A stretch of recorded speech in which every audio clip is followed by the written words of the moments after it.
Hello, नमस्कार, आदाब, सत श्री अकाल और अस्सलाम वालेकुम। मैं हूं मोहम्मद अहमद काज़मी, लेकर आया हूं फ्राइडे का खास प्रोग्राम साउथ एशिया पर नजर सैयद अली मुश्तबा के साथ।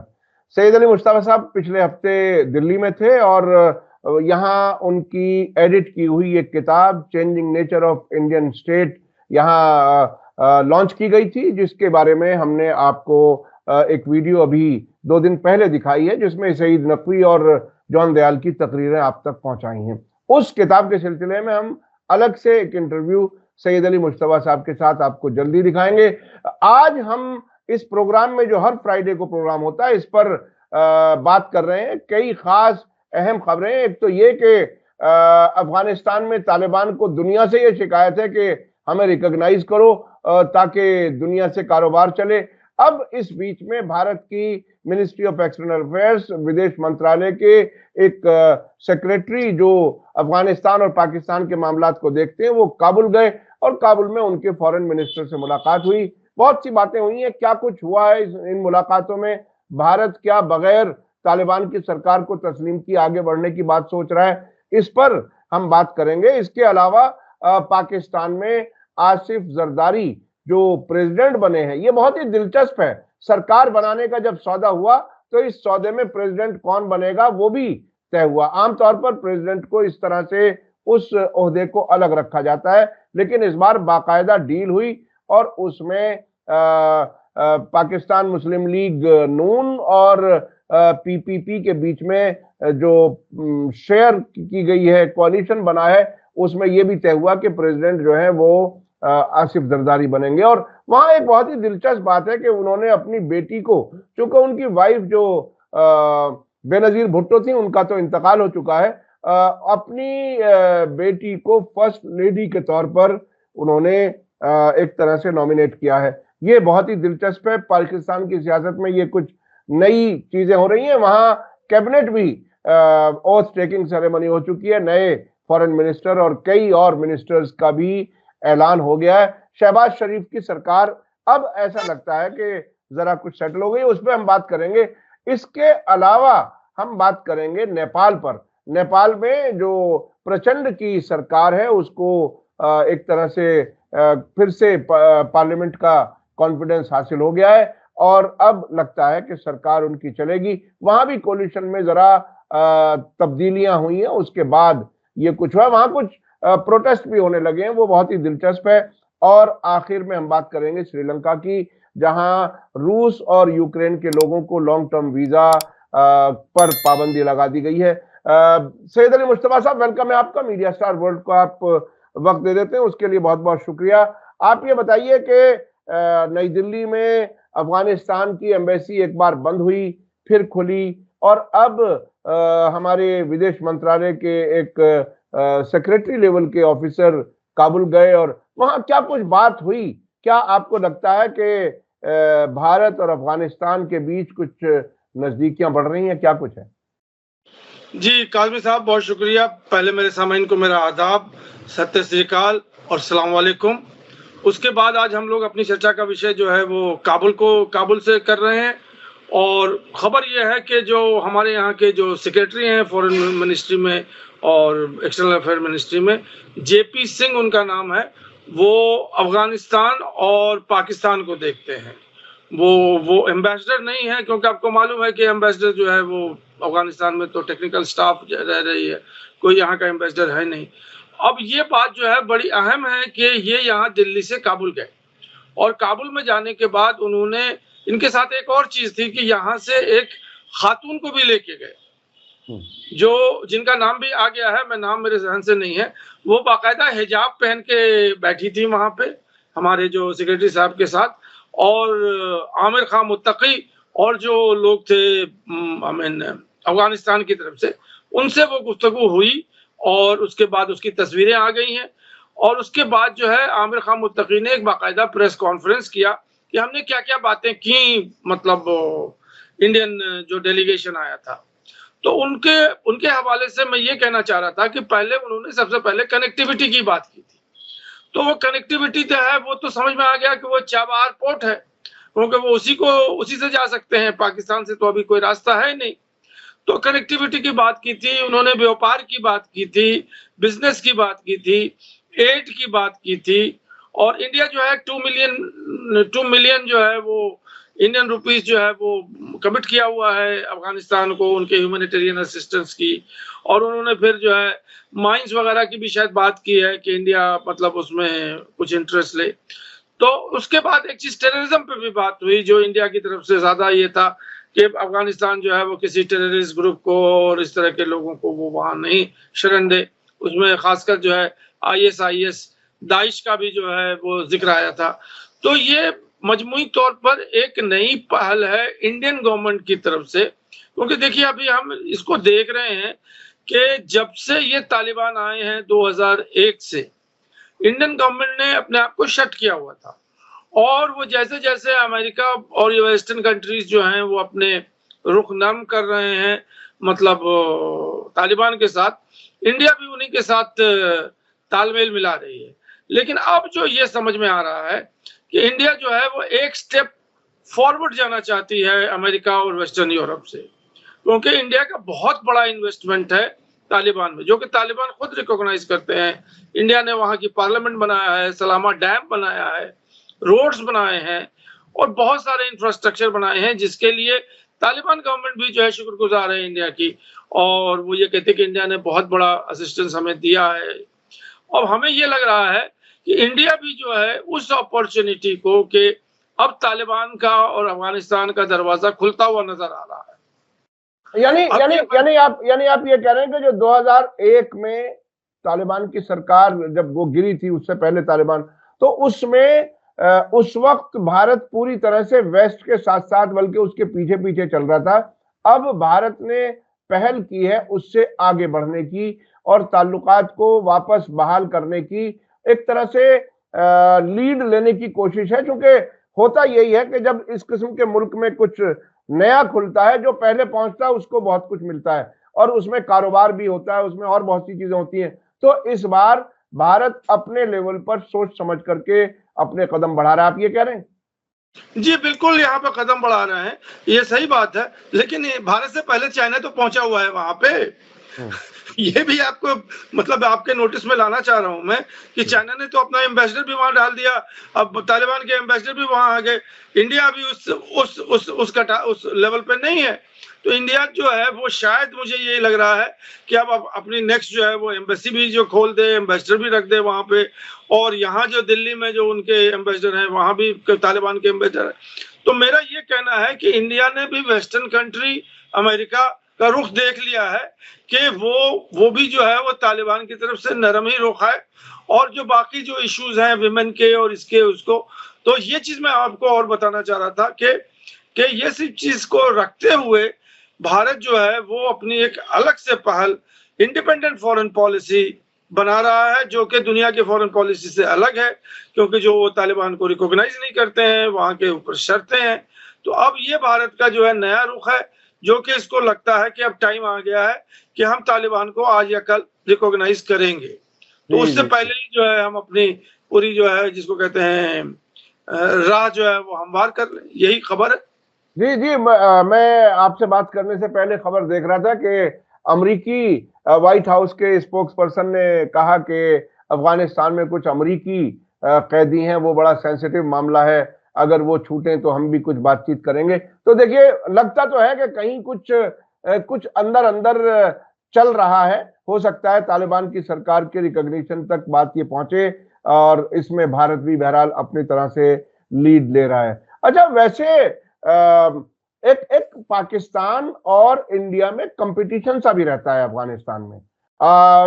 जब मुझे याद है तालिबान की सरकार आई थी तो दोनों मुल्कों को तालिबान ने यह समझाया था कि हम अपने मुल्क को किसी तीसरे मुल्क के खिलाफ हमले के लिए इस्तेमाल नहीं होने देंगे। तो ऐसा लग रहा था कि शायद दोनों को वो समझाने की कोशिश कर रहा था कि हम आपसे दोनों से ताल्लुकात अच्छे देखना चाहते हैं। अच्छा, अब मैं चलता हूं दूसरी खबर की तरफ। पाकिस्तान में क्या कुछ हो रहा है, क्योंकि ये 8 फरवरी के इलेक्शन के बाद काफी लंबा वक्त लगा, सरकार बनी, लेकिन अब क्या सूरत हाल लगती है आपको, क्या कुछ है? जी, पाकिस्तान में ऐसा दिखाई यही पड़ रहा है कि इमरान खान को जो है, जो उनके मुखालिफ पार्टी हैं, उन्होंने न्यूट्रलाइज कर दिया है और जो वो लोग चाह रहे थे वही हुआ। और जो इमरान खान की पार्टी डेमोक्रेसी और पब्लिक सपोर्ट और ये वो सब जो है वो फिजिल आउट कर गई है। अभी खबर वहां से ये है कि आसिफ अली जरदारी जो हैं वो वहां के प्रेसिडेंट हो गए हैं। दूसरी खबर यह है कि 19 लोगों का काबीना बन गया है। 19 लोग जो हैं वो अलग अलग मिनिस्ट्री उन्होंने संभाल लिया है, जिसमें इश्तियाक डार जो हैं वो नए फॉरेन मिनिस्टर बने हैं शहबाज शरीफ के अंडर। और अब ऐसा लग रहा है कि जो हुकूमत साजी है और हुकूमत बनने का जो वो है वो बिल्कुल कंप्लीट हो गया है। और जो रेजिस्टेंस हो रहा है इमरान खान की तरफ से और उन लोगों की तरफ से जो उनके अपोजिशन है, उसके ऊपर ऐसा लग रहा है बज़ाहिर के जो अभी रूलिंग गवर्नमेंट है उसने कंट्रोल कर लिया है, इमरान खान को जीरो कर दिया है। उनके बाद जो है अभी इलेक्शन के बाद वो चल रहा था उनकी पार्टी वालों ने, तो अब तो इलेक्शन हो चुका है, अब इमरान खान को बाहर कीजिए और उनको अपने घर में जाने दीजिए। और अब तो आपकी सरकार बन गई है, उन लोग भी जो मान लिया उन्होंने, वो सब रिगिंग और 180 और वो सब सी चीजें अब तो सामने नहीं आ रही मीडिया के। तो अभी उन्होंने क्या किया है कि इमरान खान को जेल में जो बंद किया हुआ उनको मिलने के लिए भी जो लोग जाते हैं उसके ऊपर भी रिस्ट्रिक्शन लगा दिया है। तो जिसपे जो इमरान खान के समर्थी हैं वो ये कह रहे हैं कि साहब अब तो ये भी एक सजा है उन्होंने दिया हुआ है। तो जो गवर्नमेंट है जो अभी है उसने कहा कि नहीं, मैं उनकी सिक्योरिटी के लिए ये कर रहा हूँ, क्योंकि ऐसे वैसे बहुत से लोग चले जाते हैं और इससे पहले कि कोई हादसा हो जाए या कुछ हो जाए तो हम उनको जो है मतलब प्रोटेक्ट करना चाहते हैं, उनको रखना चाहते हैं डेमोक्रेटिक का के लिए जो है ये है।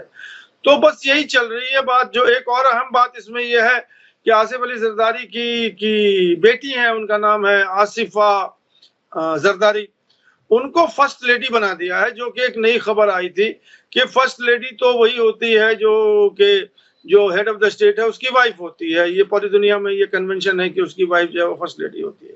तो यहाँ तो बेनजीर भुट्टो है नहीं, तो अब ये जो है आसिफा जरदारी को ला करके उन्होंने अनाउंसमेंट भी कर दिया, अभी फाइनली डिक्लेयर नहीं किया, लेकिन अनऑफिशियली अगर डिक्लेयर है तो डिक्लेयर ही है कि जो फर्स्ट लेडी का जो काम होता है रिबन कटिंग और जो चीजें और होती हैं वही काम करेंगी। तो ये एक नया शगुफा छूटा है। लेकिन मुझे एज ए एनालिस्ट मैं ये कहना चाहता हूं कि अब आसिफ अली जरदारी ने, बिलावल भुट्टो तो है ही है, पीपीपी का जो है पूरा कमांड उन्हीं के हाथ में है, अब उन्होंने आसिफा जरदारी भुट्टो जरदारी को भी जो है पॉलिटिकल वाटर्स में ले आए हैं वो। तो लॉन्च कर दिया उनको, एक तरह से सियासत में लॉन्च कर दिया है। और हुकूमत और दूसरे इन मामलात में जितना ज्यादा से ज्यादा कब्जा हो सके वो भी एक कोशिश है, जिसमें अपनी पूरी फैमिली को सरकार पे हावी करने का एक ये भी तरीका हो सकता है। तो अब इमरान खान का मामला ठंडा पड़ गया, पब्लिक सपोर्ट अब कहाँ चली गई, ये फिजल आउट जो आपने बात कही, क्या वाकई आपको लगता है? क्योंकि पिछले दिनों मैंने एक वीडियो देखी आज ही, पाकिस्तान के PMLN के ही कोई साहब है जिनको मिनिस्टर नहीं बनाया गया है, उन्होंने बाकायदा कहा कि ये तो सब फौज की पपेट हुकूमत है और ये सिर्फ फौज के इशारों पर काम करेगी। इस किस्म की नाराजगियां पार्टी के अंदर भी नजर आ रही हैं और नेशनल असेंबली में भी ऐसे प्लेकार्ड लेकर के लोग नजर आए हैं इमरान खान के सपोर्टर्स, जिससे ऐसा लगता है कि सरकार बहरहाल उनको बेचैन रखने का तो इंतजाम किया गया है। तो आपको क्या लगता है ये लोग ठंडे पड़ जाएंगे 100 के आसपास जो जीते थे? इसकी गर्मी में आपको बता देता हूँ एक वाकया, वो ये है कि खैबर पख्तूनख्वा में जो है वो तहरीके इंसाफ PTI की हुकूमत बन गई है। वहाँ के जो चीफ मिनिस्टर साहब हैं, नाम मुझे याद नहीं है, वो PTI के पार्टी से हैं। और अभी जो शहबाज शरीफ प्राइम मिनिस्टर हैं, उन्होंने दौरा किया था खैबर पख्तूनख्वा का, जिसमें जो चीफ मिनिस्टर है वो नहीं गए मिलने के लिए, उनको रिसीव भी नहीं किया और उनको कोई भी मतलब हिमायत नहीं दिया। इस पर एक बहुत सेंसेशनल मतलब बातें हुई। तो वहाँ के जो एक बड़े मतलब तज्जियाकार हैं, नाम भूल रहा हूँ मैं, उन्होंने कहा कि यही काम जो है वो नवाज शरीफ ने भी किया था जब बेनजीर भुट्टो पंजाब आई थी as a prime minister of Pakistan, तो नवाज शरीफ उनको मिलने नहीं गए थे। तो अब वही हो रहा है कि जो आपने बोया था वही काटा आपने, अब वो नहीं गए मिलने के लिए कि मैं तो चीफ मिनिस्टर हूं, मैं नहीं जाऊंगा। तो ये बड़ी इंटरेस्टिंग खबर है कि कैसे तेवर जो है वहां चल रहे हैं। और इमरान खान की जो पार्टी है, इन्होंने जो जो कुछ किया है, अभी पिछले एक हफ्ता पहले उन्होंने ऐलान किया था प्रोटेस्ट के लिए, जो कि प्रोटेस्ट को काफी ब्रूटली उन्होंने जो है सबवर्ट किया और उसको जो है दबाया। तो ये देखिए, ऐसा मुझे नहीं लग रहा है कि जो अवाम है उसने जो है हार मान ली है। ये संकेत नहीं आ रहे हैं। अभी अभी अभी एक तरह से डिक्टेटर मिजाज की हुकूमतों को तस्लीम करने का मिजाज अभी पाकिस्तानी लोगों में नहीं आया है। ये बात बहरहाल महसूस हो रही है। अच्छा, अब मैं चलना चाहता हूँ नेपाल की तरफ। नेपाल हमारा इमीडिएट पड़ोसी मुल्क है, वो मुल्क जहां जाने आने के लिए वीजा की जरूरत नहीं होती, दोस्ती का ताल्लुक रहता है। वहां के प्राइम मिनिस्टर को ये कॉन्फिडेंस, वोट ऑफ कॉन्फिडेंस हासिल हुआ है। क्या कुछ है, क्या कुछ वहां अभी भी सरकार स्टेबल नहीं नजर आती? क्या कुछ है वहां? जी, इसको समझने के लिए आपको समझना पड़ेगा 2022 का इलेक्शन 25 दिसंबर के दिन जो है, वो हमारे जो अभी प्राइम मिनिस्टर हैं पुष्प कुमार धल प्रचंड, वो जो हैं वो जीते थे। और उनकी कोalition उससे पहले, इलेक्शन से पहले जो है केपी शर्मा ओली जो हैं, जो एंटी भारत के लिए जाने जाते हैं, उनके साथ उनकी कोalition थी। और कुछ मंत्री के ऊपर और प्रेसिडेंट के ऊपर उनसे जो है इख्तलाफ नहीं बन सका, तो पुष्प कुमार धल जो हैं उसको छोड़ दिया उन्होंने केपी शर्मा ओली के, और उनको समर्थन दे दिया नेपाली कांग्रेस ने, जो कि कोइराला साहब हैं। तो वो समर्थन लेकर के उन्होंने उनको डंप कर दिया और कोइराला सरकार के साथ, नेपाली कांग्रेस के साथ उन्होंने हुकूमत बना ली। अब वो हुकूमत चली, फिर उसके अंदर स्टेबिलिटी नहीं रही, कुछ और कोलिशन लोग भाग लिए और फिर वो हुआ। तो 1-1.5 साल के अंदर इन्होंने तीसरी बार फ्लोर टेस्ट पे गए हैं। और अभी प्रचंड जो है फिर केपी शर्मा ओली के साथ आ गए हैं। और अभी जो सरकार है वो फुल कम्युनिस्ट सरकार है। और वो सरकार भारत के साथ क्या रुख मतलब रवैया अख्तियार करेगी, वो तो कुछ दिनों के बाद समझ में आएगा। तो अभी जो है वो ये है कि फिर से पावर में, जैसे हमारे नीतीश कुमार हैं बिहार में, वो किसी न किसी तरह जोड़ करके कभी उधर चले जाते हैं, कभी इधर चले जाते हैं, वो मुख्यमंत्री बने रहते हैं। तो वही फॉर्मूला जो है पुष्प कुमार धल जो प्रचंड है, उन्होंने वही अपनाया। अब इसके आगे जो दूसरी बात जो नेपाल में है, जो कि मतलब एक सिग्निफिकेंट न्यूज है, वो ये है कि वहां फिर से रोड पे राजशाही को लाने के लिए, मोनार्की को लाने के लिए स्ट्रीट प्रोटेस्ट हो रहा है। ये 2008 से जो है वहां डेमोक्रेटिक रूल आया था और कॉन्स्टिट्यूशन बन के तैयार हुआ था 2006-2007 में, जो है 8 में जो है कॉन्स्टिट्यूशन बन गया। और कॉन्स्टिट्यूशन बनना शुरू हुआ है 2015 में जाके कॉन्स्टिट्यूशन लागू हुआ। तो ये 2008 से 16 साल के करीब हो चुके हैं। और इसमें हमेशा पॉलिटिकल इंस्टेबिलिटी रहती है, हमेशा कोलिशन गवर्नमेंट रहता है, और करप्शन बहुत ज्यादा हो गया है, ये जो डेमोक्रेसी आ गई है। तो इसके खिलाफ जो है फिर से ब्रिंग बैक द मोनार्की का रोड पे नारा लगा हुआ है। और जो मोनार्क हैं वो अब तो बिल्कुल अलग हो गए हैं, जो जिन्होंने पोस्ट रिलिक्विश किया था किंगडम का। अब फिर वहां पे ये बात हो रही है कि नेपाल को जो है हिंदू स्टेट डिक्लेयर कीजिए और मोनार्की को लेके आइए। तो ये बड़ा मतलब एक इंटरेस्टिंग फिर से बैटल शुरू हो रहा है कि जिस मोनार्की को हटाने के लिए ये प्रचंड ने और पुष्प कुमार धल ने 10 साल मोइस्ट इंसर्जेंसी किया, और उसके बाद जो है फिर डेमोक्रेसी लेके आए, प्रधानमंत्री बन गए। अब उसके खिलाफ फिर से जो है वो मतलब एक आवाज उठ रही है। अब ये देखते रहिए कि कहां तक जाएगी, मतलब। और जो लोग इसके साथ हैं उनके 14-15 MP हैं, जो राष्ट्र प्रजातंत्र पार्टी है वही इसको लेके चल रही है कि ब्रिंग बैक द मोनार्की। तो हो सकता है कि किसी हद तक पहुंचे, ना भी पहुंचे, लेकिन इंडिया और भारत और नेपाल के रिलेशनशिप में कुछ ना कुछ तो खलिश आने वाली है, ये मैं अभी कह रहा हूं। लेकिन बीच में सरकार को डिस्टर्ब करने का इंतजाम कोई ना कोई हो रहा है। ये मतलब इसे इस तरह से भी देखा जा सकता है कि एक इंस्टेबल सरकार, और उस इंस्टेबल सरकार को भी बार बार हिलाते रहना, वो कोई ना कोई एलिमेंट्स तो हैं जो काम कर रहे हैं। वो कहां से किसको इशारा होता है, ये बहुत आगे की चीजें होती हैं समझने की। तो ये है नेपाल का हाल। अच्छा, श्रीलंका में जहां कुछ महीने पहले बहुत बड़ा क्राइसिस था, अभी पिछले बार जो हमारी आपकी बात हुई थी उसमें आपने बताया था कि वहां कुछ यूक्रेन के और रशिया के उन मुल्कों के लोगों ने अपने वहां होटल वगैरह इस्टेब्लिश कर लिए हैं, कारोबार, तो वहां लोकल रेजिस्टेंस जो मुखालिफत हो रही थी, अब क्या सूरत हाल है, क्या है वहां? जी, जो खबर ये है कि ये जो फॉरेन नेशनल हैं, ये टूरिस्ट बन के आए थे और उसके बाद फिर वहीं रह गए और उसके बाद जो है उन्होंने अपना कारोबार वगैरह शुरू कर दिया वो। तो अब श्रीलंका गवर्नमेंट जो लोकल रेजिस्टेंस को ध्यान में रखते हुए उन्होंने कहा कि 1 महीना से ज़्यादा किसी का वीज़ा हम नहीं देंगे। 1 महीना के बाद आपको जाना पड़ेगा। अब ये लोग जो वहाँ जमे हुए थे और ये भी हज़ारों की तादाद में हैं। रशियन जो हैं कोई 20,000 से ऊपर लोग हैं और जो यूक्रेनियन हैं वो कोई 7-8 हज़ार लोग हैं। तो ये बड़ा नंबर होता है टूरिस्ट के हिसाब से। इन लोगों ने जो है अपनी प्ली ली थी कि वो तो रशियन कह रहे थे कि वो तो यूक्रेन वार हो गया है, यूक्रेन कह रहे थे कि वो तो रशिया वार हो गया है, तो हम कैसे जाएं वहां, हम तो मतलब यहीं रहेंगे। तो इस प्ली को लेकर के वो, और इसराइली भी हैं वहां पे, इसराइली भी हैं, वो भी वहां मतलब अपना कुछ कारोबार और ये वो कर रहे हैं।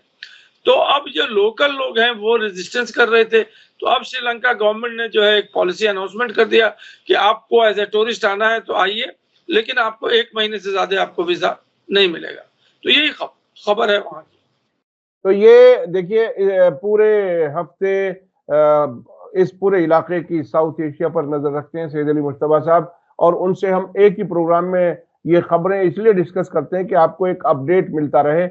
अच्छा, भारत और पाकिस्तान के बीच में अब ये नई जो सरकार अब पाकिस्तान में आई है, उसके बाद एस जयशंकर ने क्या कुछ कहा है, वो मैं समझता हूं हमारे दर्शकों का जानना बहुत जरूरी है। जी, अभी जयशंकर साहब जो हमारे फॉरेन मिनिस्टर हैं, उन्होंने बयान दिया था और वो बयान इसी हवाले से दिया था कि शहबाज शरीफ की सरकार बन गई है। तो कुछ लोगों ने उनसे पूछा कि अब क्या दिक्कत है मतलब पाकिस्तान से बात करने के लिए, तो कब फिर से जो है नॉर्मलाइजेशन ऑफ रिलेशनशिप जो है वो होगा। तो उस पर जयशंकर ने बयान यही दिया था कि हम किसी कंट्री के साथ बिल्कुल मतलब रिश्ता तोड़ने के हक में नहीं है और हम तो हर मुल्क से बात करना चाहते हैं, पाकिस्तान से भी बात करना चाहते हैं। लेकिन फिर उन्होंने शर्त लगा दी कि मतलब टेररिज्म जो है वो सेंट्रल इशू होगा और जब तक टेररिज्म नहीं सबसाइड हो जाता है इंडिया और पाकिस्तान के बीच में, तब तक हम कोई बात करने की जगह पे नहीं है। उन्होंने इकोनॉमिक और इन सब चीजों के ऊपर कोई हवाला नहीं दिया। लेकिन अब उसी के बरक्स उन्होंने फिर किसी ने पूछा कि अब तो काफी दिन हो गए गलवान को हुए 2020 में हुआ था, तो इंडिया और चाइना का क्या मौक़िफ़ है, कब उनसे बात करेंगे आप? तो उन्होंने कहा कि जो बाउंड्री इशू है वो बहुत इंपॉर्टेंट है और हम जल्दी बाउंड्री इशू को सॉल्व कर सकते हैं और सॉल्व कर देंगे। तो ये तो जयशंकर का बयान था। इसके बरक्स चाइना के किसी मिनिस्टर ने बात की कि इंडिया और चाइना का जो रिलेशनशिप है वो बाउंड्री इशू पे कैद नहीं है और उनका कहना है कि चाइना और इंडिया के बहुत सारे और इश्यूज हैं जो कि बाउंड्री इशू से रिलेटेड नहीं है, हम बाउंड्री इशू को अलग रख करके फिर भी बात कर सकते हैं। तो और बाउंड्री इशू जो है वो जो है वो एक मतलब एक इशू है। तो ये बात जो दोनों चीजें मैंने इसलिए बताई कि श्रीलंका पाकिस्तान के साथ जयशंकर ने अपने गवर्नमेंट का या भारत का रुख जाहिर किया कि जब तक आप टेररिज्म नहीं बंद करेंगे तब तक हम आपसे बात नहीं करेंगे। और चाइना के साथ उन्होंने बाउंड्री इशू की बात कर दी। वही बात है कि जब तक आप बाउंड्री इशू नहीं सॉल्व करेंगे तब तक हम जो है आपसे बात नहीं करेंगे। तो ये जो मौक़िफ़ आ रही है मतलब इंडिया और चाइना और इंडिया और पाकिस्तान का, मैं समझता हूं कि ये बहुत अहम है ताकि नाज़रीन उसको समझें और उसको उससे आगाह हों। अब आगे कैसे बात होगी, यानी एक तरह से भारत की पोजीशन पाकिस्तान और चीन के सिलसिले में कॉन्टिन्यूटी है, एक तरह से रुकावट सी है। कुछ उधर टेररिज्म, उधर सीमा विवाद, इन पर कुछ मामला हल हो तो बात आगे बढ़े। जी, बहुत बहुत शुक्रिया सैयद अली मुश्तबा साहब, आप हमें वक्त दे देते हैं हर फ्राइडे, उसके लिए हम आपके शुक्रगुजार हैं। इसी के साथ मुझे दीजिए इजाजत। धन्यवाद, शुक्रिया। जय भारत, जय हिंद। मीडिया स्टार वर्ल्ड के और वीडियो देखने के लिए हमारे चैनल को सब्सक्राइब करें और सीधे नोटिफिकेशन पाने के लिए बेल आइकन दबाएं। और अगर हमारी खबर सच्ची और अच्छी लगे तो अपने व्हाट्सएप, इंस्टाग्राम, फेसबुक और ट्विटर अकाउंट पर ज़रूर शेयर करें।